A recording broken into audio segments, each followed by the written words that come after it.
One of my most iconic tweets was when Sleeper thought that they were just playing 2 9-inning games, and they posted Game 1 lines. But this game was already in the 4th inning. Yeah. So I already knew Daniel Vogelbach hit a double. Brett Beatty hit a home run. Jaron Duran stole a base. Omar Narvaez had an RBI. To where I could pair those 4, get 100X, bet $50 to win $5,000, and my Sleeper account had like 180, 190K in it that day. The app shuts down. Everyone just got a scotch-free 5K that day.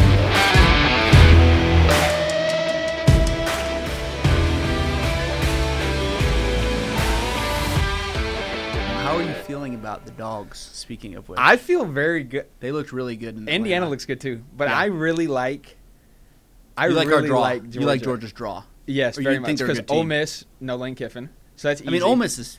Yeah, and then they're good, or Tulane, which that's not happening. But Georgia's nasty up front. Yeah. College football is really simple. If you have the better D-line and O-line, yeah. And I think the good thing, first of all, I think we have the best trenches. And they're we're getting good. Better. But we've shown we can win in every way. Like, you need it to get ugly against Tech. You need 45 points versus Ole Miss and Tennessee. Yeah. You need just a smackdown versus Bama special teams play. Like, I think Bama stinks. You have so many. Yeah, Bama does stink. Look, Bama was really good in the middle of the year. What happened? Everyone found out they can't run. Yeah, make them one-dimensional. Yeah, I mean, it'd be like 2nd and 10, which is like a pretty common running down for most teams, just trying to get 3rd and short. Too high. We'd come out in 5-man box. Yeah, we'd come out 5-man box, too high, 3 down linemen, and they'd still run it. Like, we'd have 5 in the box the whole game. Yeah, 1 yard gain. I was watching this. There's a guy that watches. He does breakdowns, and he's like, I mean, if you can't force a team out of 5-man box, you're going to lose every game, and they can't. Yeah, which doesn't make no sense. And defensively, it's Alabama. Yeah, like it's a different team. Yeah, I don't know. And their left tackle that everyone likes, Caden Proctor, he sucks. But trash. Yeah, he's not good. I watched a lot of the Iron Bowl. I watched a lot of the SEC title game. Yeah, they looked terrible. And Ty Simpson looks awful. I thought Ty Simpson was really good after the Georgia game. And again, I think it's just because there's no run game. Like, I mean, he's playing against. Yeah, if you're going to play against dropping 7 every play. He's playing against dime every. You're screwed. Yeah. So what happened to Ryan Williams? I don't know. What happened? People are asking if it's Ryan Grubb because like now he's lining up in the slot more, or he's not lining up in the slot versus last year. But it might just be the NIL. He's just like, I can't stand NIL. I really think that like, come on, old man. Old man yells at cloud. I'm the most progressive fan in every sport. I feel like in MLB, like if you bat 180 and hit 80 home runs, I don't care. Yeah. And like if you're talking about basketball, I can't stand middies. I don't want no one on my team taking middies. All I want is dunks and threes. That's it. And I get into arguments all the time with people. Like if you're not shooting it like KD, don't do it. Football, I'm like very progressive in terms of passing as much as you can. Blah blah blah blah. All that stuff. But then like the NIL stuff, I'm like. What do you like least about it? You just hate seeing kids get rich. No, I have nothing wrong with kids getting rich. I just think that if at every corner the kid's going to chase a bag, like you're never going to develop. What's the solution? There has to be some type of, hey, we're offering you $1 million, and that's the max we can offer a 5-star freshman. Salary cap. Yeah, so they still get paid. Coming out of high school. They still get paid, but then they're also factoring in, okay, if I'm an inside linebacker, I should go to Georgia. If I'm a 5-star quarterback left for Vanderbilt, that's fine. If you're a quarterback and you have a tat sleeve and you go to a Christian school, but you have a full sleeve, something's wrong. And you drive a Lamborghini, you should not go to Georgia. Like we need an F-150 at quarterback. We need like a country, like lock the hubs. A Gunner Stockton. Yes, Gunner. Like we had Carson Beck last year. Lamborghini didn't work. 1st round draft pick projection. If you're dating a TikTok, yes, you cannot play at Georgia if you're dating any OnlyFans. Go to the U. TikTok. You can't. Yes. Go to USC, even Ohio State I feel like is kind of more on that side. They've kind of gone the other way, I think. Though. Yeah, they're they've gotten like more very rough. Like Bible thumpery. Yeah, I think it's after once everyone can believe in Ryan Day. Yeah. Now they're with it, and especially since he beat Michigan finally. That was a big game. But also Michigan a little bit down right now. Yeah, Bryce Underwood How about is terrible. that storyline? I've seen so many storylines I don't even know what the truth is. Front page of the Wall Street Journal this morning. I know, but is it he fired her and then he went to her house and threatened to kill her with a knife, or is it he threatened to kill himself because she was coming forward? Yeah. I don't know. Saw that he was paying her. But dude, the assistant, when you got a family, come on. The interesting thing also about this storyline, we're way off the rails, which I love. So off. The affair allegedly stopped in 2024. I didn't know that. So apparently it was 2022 to 2024. Okay. So it stopped shortly after he became head ball coach. They won the Natty following the 2023 season, so that's like Jan 2024. Yeah. He gets so promoted when he head got ball promoted, coach. I don't know if it's like right Yeah, around after, that. but the affair was happening from 2022 to 2024 when he was primarily assistant coach, Yeah. offensive coordinator. And then the reason why he got canned for cause is because it's a violation of the university policy Yeah. to have a relationship with someone where you're the supervisor. Yeah. So I don't even know if when the affair was happening, if it was a violation or not. I'm sure part of the reason they canned him is because they lied, because they investigated this. They hired Yeah. Jenner and Block, do some third-party Yeah. outside counsel investigation, whatever. But he fired her, I think, on Monday. Okay, and that's where. And then all fell she went apart. to the investigator and said, Yeah. remember when I said we weren't having an affair? Yeah. We were. That's got to be top 5 biggest. Which, if you're telling me it was why he was a coordinator, it's a little bit better. Yeah. But that's got to be top 5 biggest bag fumble. Like you get horrible. You get handed the Michigan job. One of They the don't best jobs in college They football. don't search for no one. Jim Harbaugh leaves, and they're like, "Hey, buddy, you can just have it. Like, we'll let you cook. Yeah. You get whatever, $5-6 million, 5-6 years, whatever it is, right? Larry Ellison's writing the checks for And Bryce you Underwood. Can't keep it in your pants. Bro, like, And I think there's a lot of other stuff of just like yeah. suspect. I mean, he wasn't. I don't think he's like. I don't think he was a good coach, anyways. Like, His days I thought were he numbered. was. At least they protected the logo after yeah, they lost. I thought he was going going to get fired to after this season. Do you think the reason it happened was? You think? Let me rephrase that. Would this be happening if they beat Ohio State? I think it would. I don't think it would have been as easy for them. Like if I'm sitting in there, whatever it's called, the people that sit around the table, and this gets brought Like to my this? attention, I'm clapping. I'm like, thank God we're Officer Sharon Moore. Like I don't No want to have to buyout. deal with him. Yeah, like I'm very excited. Now the timing may suck, but a lot of people are saying that it's been known for 3 to 4 weeks. They waited to see the result of the Ohio State game, and they waited for after early National Signing Day, so they didn't have to deal with that with kids trying to come because like they flipped some Georgia 4-star. Sign him, boot him. Yeah, but apparently I don't know if this is true. I read this. Sometimes you can't trust everything on Twitter. Someone said Yeah. like if a coaching changes, you have 5 days from that when your coach gets fired to decommit if you signed an early signing day, which I don't know if that's true. I don't know. But either. I haven't heard anyone unsigned, which probably means it's not true. The other thing, the interim coach who's taken over, people seem to love him, Biff Poggi or whatever the hell. I didn't his even name know is. that he was taking over. Well, he's not taking over permanently. Yeah. But What for their bowl? Who do they play in the bowl game? bowl game, Texas Citrus Bowl, Oh good my- matchup. Someone told me to bet Texas. They're going to the get day the that this doors happened. blown off. I Yeah. think they're only. Because Bryce, I don't even know if Bryce is going to play. He like took Michigan out of his bio on Really? Instagram, which Oh, that's T. that's just going to be another Nico thing. Because like Nico, everyone liked Nico at Tennessee, and I didn't think he was good. And then he went to UCLA and he was kind of terrible. Yeah, and then he they was- had yeah. that Jerry Neuheisel. yeah, who like actually made Nico look competent. Yeah, for But like still 2 not games. still not good, but It's a little competent. insanity run. Yeah, He cost himself a lot of money. it's gonna be the same thing with Bryce Underwood, which he's really You think talented. he's transferring out? What would you? Did you watch him play a lot this year? Yeah, I What mean, was your take? I love watching college football. That's my favorite sport to watch. Yeah, me too. At the first like 6 games, he had like one designed rushing play, because I was betting his under every single game for rush attempts. Printing. Yeah, it was like 7.5, 6.5, 8.5, 7.5, and he'd get like sacked maybe 2 or 3 times. Like Michigan's not giving up a ton of sacks; they don't even drop back that much. Yeah. And then I bet it again against, dude, I want to say it was like Illinois. I don't remember who it was, but I bet it again, and he had like 8 in the first half. Yeah. They finally were like, okay, we'll start calling rushing plays for you. So I Dynamic runner. I didn't know what was happening. It was the game that he had 2 rushing touchdowns. He had a Maybe rushing touchdown on Nebraska? like the first, maybe it was Nebraska. He had like a 20-yard scramble on the first drive for a touchdown. And then the coach was like, okay, let's let him go. And he just started running a ton. So I lost it that day, but yeah, what can you do? It happens. Yeah. That's how college football has a ton of. There was It's a different team every week. I was taking the Maryland quarterback, another 5-star freshman, Malik Washington. Came out of the gates. Yeah, Maryland's awesome. This guy's awesome. I was taking his under rush attempts every game because he was like 5-star dual threat, or he was a 4-star maybe. I don't think a 5-star went to Maryland, but I took his under like 4 games in a row. Hit. 5th game, he has like 7 carries for 110 yards and 2 touchdowns in the first quarter. Wow. He broke like an 80-yarder first play, 75-yarder first play after the kickoff. They're going back to the well. Yeah, and as soon as that happened, I was like, yeah, that one's over. chalked. You You don't see a 75-yard touchdown on the first play and not call It is his number. crazy. I feel like the first half of college football season and the second half, Yeah, you got to kind of throw away the film yeah. to a large degree. Yeah, I mean, With there's injuries, a whole thing with- about peaking and where you peak. That's why I really like Georgia right now. They're peaking at the right time. It's about what you put on Yet tape, too. so many teams are fighting injuries or, like Georgia's missing the starting center, and I was really worried about that. And they had Malachi Tolliver step in. Looked great. I mean, he got blown off the ball a couple times. Yeah.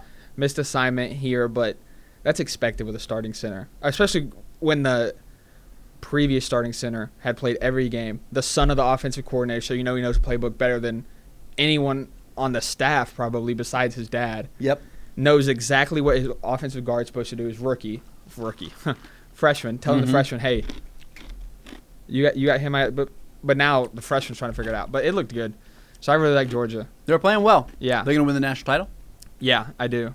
But I'm also Georgia biased. Yeah. Now, and if I had to bet it at FanDuel odds. You bet futures? Not really. I'm more of like Prize Picks, DFS, and then I'll do like day of FanDuel bets, like just steam chasing. Yeah.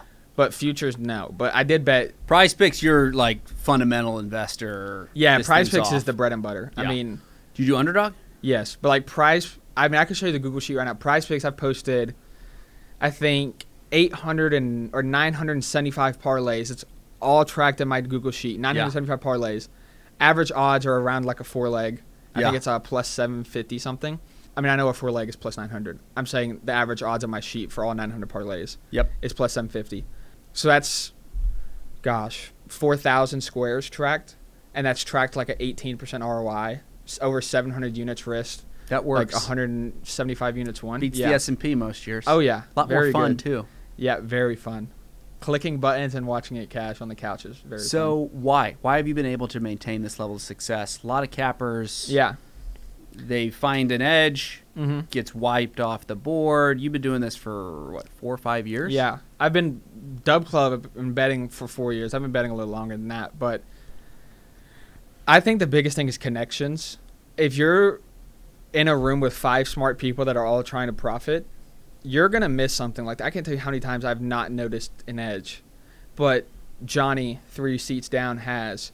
And because I've helped Johnny before, or Johnny wants help attacking it or wants my opinion, hey, do you actually think that this is what I'm seeing? Then that really helps with, like, finding edges, discovering edges, whether it's, like, price fix correlation.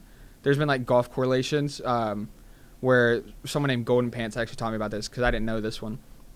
There was a new app that came out. Just some investors in New York were like, oh, let's do a DFS app. It's killing it. They started adding the PGA board where golf is extremely correlated because if it's windy, everyone's going to shoot over their projections. If it's soft, greens are soft, really attackable pins, everyone's going to go under, assuming just a normal line. Of course, those kind of get adjusted. But so if this happened, I think, on a Euro golf tournament where super, super windy on the coast, and they do not cancel golf tournaments in Europe. Like, they love the carnage. America's pretty soft. But he took 24 players over in 5-leg parlays, deposited like $3,000 into the app. That's all he ever played on that app. Won like $30K. Wow. And a ton of other people did it too. So they were probably down $300, $400, $500K that day. Tough weekend at within the like office. a month of them opening. And Did they close down They shop? just shut the doors. Yeah. No one got paid. Ouchie. The guy deleted his Twitter that was running it. And yeah. I mean, I've gotten shafted on a couple books like that, but it's just part of the game. How much of the long-term profitability comes from stories like that where there's an operator either opening up for the first time or opening up a new market, waiting their, dipping their toe in, and you guys just beat the hell out of them? That is the easiest way to profit, is finding new books, new apps, or finding new markets. If you go on my Twitter, every single play that I post almost for NFL is fantasy scores, targets, something like that, something niche, right? You could go bet tomorrow Caleb Williams pass yards. That is on 37 books, 48 apps, 18 offshore books, and it's all set at, let's say, 212.5. when you place that bet, you are betting into all these books, apps, offshores, all their teams. All their teams think it's set at 212, so you're trying to beat all their teams. Yeah. That's a lot harder than I open Prize Picks.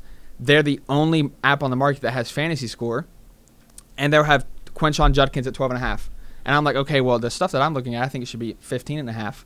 I'll bet that, right? And then a couple other books copy their Prize Picks lines, but Prize Picks are the people that set it. That's all I play. And before, I made over 1,000 units on correlation, where I was just taking quarterback, wide receiver over in a game, playing for a shootout, getting a 10x. And if you wanted to go submit that bet on DraftKings, you were getting plus 400. So I'm getting 10x. DraftKings is paying 4 or 5x. Obviously, the Prize Picks lay is wrong because DraftKings is way more sharp and has been around for way longer than Prize Picks was at the time. Mm-hmm. Easiest way to profit is just finding pricing inefficiency, soft markets. Golf, I bet on a ton. Only 3 or 4 or 5 books will have round scores for golf. $50 limits on FanDuel and DraftKings. Like, they don't really care about it. Yep. And then on Prize Picks, you can do a little anti-correlation. You can do a little correlation where it's 3 legs and then have a random square and get plus 850 for 9.5x or something like that. That's my bread and butter. You will not join my court and see me bet Steph Curry over fantasy points. How much... I'm going to kind of go a little sideways. Yeah. A huge piece of your sauce is taking advantage of these new operators, these new venues that are entering the market, you slapping them around. What about like the peer-to-peer wave that's coming right now? Yeah. With prediction markets. Yeah. I've heard it both sides of this. There's hedge funds that are moving most of the volume in these. Yes. So have you found those to be sharper from an efficiency perspective? There's no VIG, so pricing can be more competitive, but it's not a bunch of dudes who decide they want to open up a daily fantasy app on the other side. No. How have you experienced that? Where do they make sense? Is it part of your strategy now, or are you still figuring it out? So because I'm limited on FanDuel, DraftKings, BetOnline, every single book you can name, I do play a lot on ProfitX, NoVig, these peer-to-peer exchanges, where you can make a market as like, let's say I want to play, let's go to baseball because that's where I do it a lot. Let's say I want to play Garrett Cole over 6.5 strikeouts at midnight when the line drops. Well, I would go on like a peer-to-peer site and try to get down on that. And that's really good because there's no limits. You're just trying to get someone to take the other side. Where can I get the liquidity? But that's the hard part, is getting someone to accept the other side of the order. Yeah. Because when I was doing this 6-8 months ago, there's no liquidity tools. Now there's liquidity tools.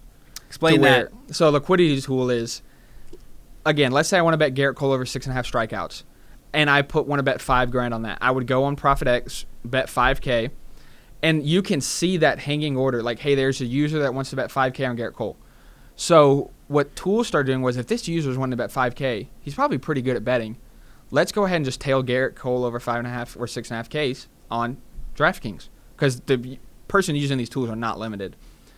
But now people like me and other people know that there's these liquidity tools, so they'll post something at like, let's just say $2,000 at a pretty steep price that they're hoping doesn't get accepted, but will pop up on the liquidity tools, steam that price up, then they'll delete their 2K order and then come and reverse it all. And like, they're just like trying to fluctuate the market more in their way, like moving bears from 2.5 to 3.5, which you're not moving main markets doing that, but you could move player props. Main markets are a Garrett different Cole story. 6.5, maybe. Yes, especially at 1 a.m. East Coast, where everyone that's trying to bet that at 1 a.m. East Coast is either like a massive degenerate who doesn't have a job, or they're sharp, or they're like people like me that are sitting up waiting. Some days you wait till 2-3 a.m. to get props. So where's it all going? Where do you see the way that people bet moving in the next 5 years? I'm a big fan of, like, I'm partnered with Polymarket, and I think that is going to be, because if you're an average Joe and you just want to bet Patriots money line, they're always going to have the best price because they're not taking any fees. You can trade in and out live. So they have like the cheat code right now, and they're taking off. I mean, they like got bought out partially, or it got invested by the New York Stock Exchange parent company. That's really huge. And then like these FanDuel apps are always going to be humongous. But a lot of these like smaller apps, I think, are really going to struggle. Like the ESPN Bet, they got changed into Score Bet. They got bought out from Penn Entertainment. They got bought out from Barstool. Like that app is really like struggling. which part of it's because they set the worst lines ever and just limit anybody. But a lot of people are not excited about where it's going, but I think it's going in a good direction in terms more competition, better pricing. Yeah, and it's just if everyone's competing to get the customer, they're trying to offer the best price, they're trying to offer the best liquidity, like Poly Market or whatever it may be. That only helps bettors that are trying to bet. Like if I wanted to bet Bears money line at minus 200 tomorrow, I don't know what they are, but Poly Market would be the easiest place for me to get down on by far if I wanted to bet like 4K, 5K. And they probably have a better price than a site like Bookmaker where they don't limit, but it's offshore, and that's a whole other story. That do you want to offshore gamble, etc. Yeah, pretty intimidating to the common Joe. Yes, because you got to transfer in with Bitcoin, transfer out with Bitcoin. I lost a great like, user experience. I lost like 2K first time transferring Bitcoin because I didn't know what I was doing. Yeah. And, I mean, it could be as simple as you just mistype something or I sent Bitcoin. I don't want to do it. On the Poly Bitcoin market instead of the normal Bitcoin market, and they said they couldn't find it. So it's very intimidating. But the Poly Market stuff is just the easiest thing to look at. Where do you think, and this is very top of mind for me. Yeah. This is kind of a selfish question. Where do you think, DubClub's mission is win more together? We've had a pretty basic product for a number of years. Given what you believe to be true about where the betting market's going, where do you think DubClub could play like a more value add role in that, creating the destination where cappers like you and your clients are winning more together with the product experience? Obviously, like, just making the product better, making it easier to join the Discord, which I know you guys just tweeted about, but that's the first thing that popped in my head. Mm-hmm. Making the Discord easier. What about the cool stuff? Like, so like access to the best prices, liquidity. What would the perfect world be where we get all the basics down? So, like, if there was a way where DubClub partners with FanDuel Sports Network, and you can send, hey, this could be like a challenge on DubClub. If you are a top 10 on DubClub over the next month, you can, which you could set that a different way. If you want to go, if you were tracking your units, if you're top 10 most profitable, right? There's so many ways to go about that. But we'll let you have a FanDuel partnered parlay on the screen because we're partnered with FanDuel. FanDuel likes to promote gambling. We like to promote gambling. It makes sense for us to work together. We'll throw you on the front page. Or you can go on FanDuel Sports Network if you're top 3 biggest seller of the year or something, and just pitch about your favorite plays of the slate. But maybe DubClub tapping in with one of these books where you can get... Why one? Multiple. Why not more? Yeah, multiple. Where DubClub can have its helpful interface in there to where users can bet on one app. They can see the DubClub plays on one app, then click the next tab, and have where they can bet on a couple apps where it shows the best price, get promo codes, have a thing where they can refer friends, etc. I mean, there's so many ways to go. You're reading the roadmap. Oh, yeah. No, I mean, there's not a roadmap in here, but there's so many things that you could go and do. I'll be honest. My focus is on betting. Yeah. And trying to perfect my strategy and everything for my cat and subscribers. mouse. Yeah. That I trust the team at DubClub. I mean, I've been here for 3.5 years. I know Lewis. I know Dash. I know everyone else. I trust them to handle that part. I just want to handle my part, right? If you're selling something at Walmart, you're not going to go tell Walmart, hey, this is how you should increase your logistics for Black Friday sales. You're like, no, dude, you're freaking Walmart. I'm going to figure out how to make my product better and sell more. You just keep doing the Walmart things. Yeah. So tell me about what your product looks like in the next 5 years. So 5 years, that's a long time. I've been doing this for 3.5 years now, and it's changed a lot. In what ways? But it's also stayed the same. Like, you still are going to get, I mean, since day one, really since month one, because first 10 days I wasn't. But you could go in my Discord. Anyone can join my Discord. This is not behind a paywall, and you can open up a Google Sheet that has every single bet that I've sent to my Discord over the last 3.5 years. The odds I took, whether it cashed or not, what day I took it, what book it's on. You can see book by book, P&L, ROI, how many units, how many plays it was, etc. And that stayed the same. The thing that differentiates is, okay, the first 5 months of, or first 5 weeks of NFL, I was playing 40 units a weekend on Sleeper, playing some Sleeper correlation stuff. Okay, well, that gets patched. Then we're going to switch to something I found on Prize Picks. Okay, well, that gets patched. Then we're going to switch to, okay, golf's back. We're going to hit some golf correlation scores. We're going to do some targets that I'm finding bad on Prize Picks. okay, baseball is back around. I mean, I have the thing that I'm legendary, or not legendary for, but thing Say it, you're legendary. The thing that, for many reasons, one of my most iconic tweets was when there was a error on Sleeper to where the Red Sox and the Mets were playing in a game, 4 innings had played, and the game got poured out, and they were playing the next day. So what they decided was, hey, we'll finish the last 5 innings tomorrow, and then we'll play the next game. Just have it like a little mini doubleheader. Yeah. So Sleeper, 14 innings of ball. Yeah, so Sleeper thought that they were just playing 2 9-inning games because they were just all automated, maybe whatever the error was. And they posted game 1 lines.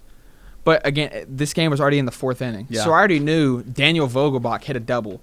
I already knew whoever, like That's Brett insane. Beatty hit a home run. I already knew that Jaron Duran stole a base. I already knew Omar Narvaez, which it wasn't him at the time, but had an RBI, to where I could pair those 4, get 100x, bet $500 or bet $50 to win $5,000. Yeah. Where I had $2,000 in my sleeper account that day. I played that exact same parlay until my sleeper account went from $2,000 to 0.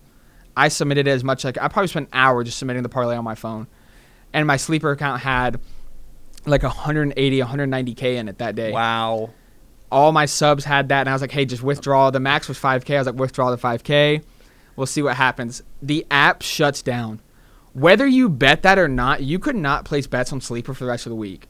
I didn't know this story. Yes. This is amazing. It's a crazy story because I'm sure they love you. there was people in another Discord that I'm friends with that didn't run the error, and they were like, my Sleeper account is locked right now, and I didn't even play it. They completely shut down the app. You couldn't withdraw. You couldn't deposit. You couldn't bet anything. The app was just like off the grid for 5 days. They never told us what happened with our money, but we just woke up like Friday. This happened on like a Saturday. We woke up the next Friday, and the app, like your account was drained to 0, or whatever. It might have been drained to what it was before that. Because I think I just got away with a scotch-free 5K. Like, they left it in my account. I told all my subscribers. Everyone just got a scotch-free 5K that day. Or whatever. The least they could do. Yeah. It was a busy week at Sleeper nice. HQ, if I had to guess. And seeing your account with 190K in it, Woo. and just being able to scroll through there and look at every single one green, it was crazy.